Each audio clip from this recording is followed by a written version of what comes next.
Alex Sanchez. What's your takeaway from this?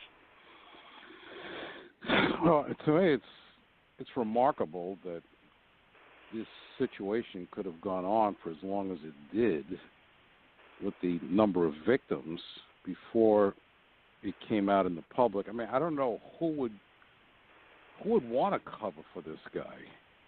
Right. Why would somebody want to cover unless you're a co-conspirator and you're gaining some, sexual gratification out of this? Why would anybody want to cover for him? I mean, this guy's not. I mean, he's a doctor, okay, but I mean, he's not like somebody that is not irreplaceable or something. I mean, I don't get it. So how could this have gone on to the degree that it did? It is kind of strange to me that these girls, I mean, I would imagine that they would have some type of a female mentor that they could have reported to other than their parents. There must have been somebody out there that they could have spoken to about issues, and it's hard to believe that somebody could not have connected the dots a lot earlier. And it's possible that once it got too deep, the administration didn't want it to get out, Alex, and be brought up on charges.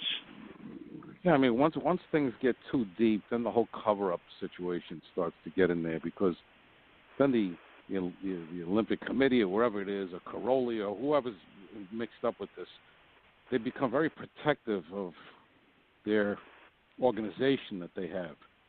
And they know that if this comes out, this could destroy them all. But let's say they're aware of it. Why keep Nassar then? Why not just get rid of him? So I'm probably of the belief system that this guy was very clever, and he kept things very quiet, and nobody suspected him of doing anything wrong. Because I can't imagine if somebody did suspect him of doing something wrong, why not just bump him? This guy's not like, a one-of-a-kind individual in the world where, the whole universe is going to collapse if he's gone. I don't get it. No, it doesn't make, after all these years, it doesn't make any sense. But the administrator did resign today. How convenient. And these crimes, the people that are covering it up should just be just as culpable. And how much time can a person covering up the situation, or how much time do you think they should get, Alex? The covering up, I mean, what does covering up mean? What does that mean? That you're obstructing justice? You were aware of what's going on. You were aware of what's going on, and you're intentionally, guiding police away from any type of investigation. The most likely scenario is if there were some people that did not reveal whatever it is they knew, they probably felt that they would be brought up on some type of charges or civil charges, or they would lose their licenses.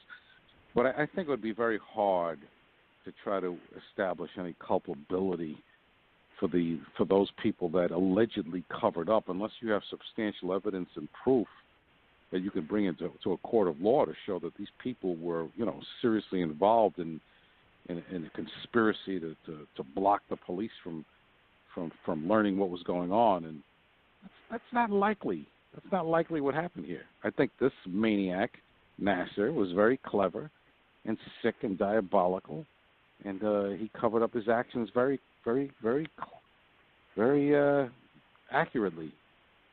And I believe he was married there with his wife. Yeah, that's the whole thing, man. The most diabolical criminals out there don't look like diabolical criminals. They look like ordinary people. They look like respectable people. They look like good church-going people, or people that are very religious, or they go into their synagogues, their mosques, and they do all the right things, and they have the right friends, and they say the right things, and their demeanor, does not indicate a monster, but behind that is a terrible illness and sickness, and they engage in these monstrous activities. And that's why they're so hard to catch sometimes. And he's proof of that. Yes, and no, the judge I was going to say if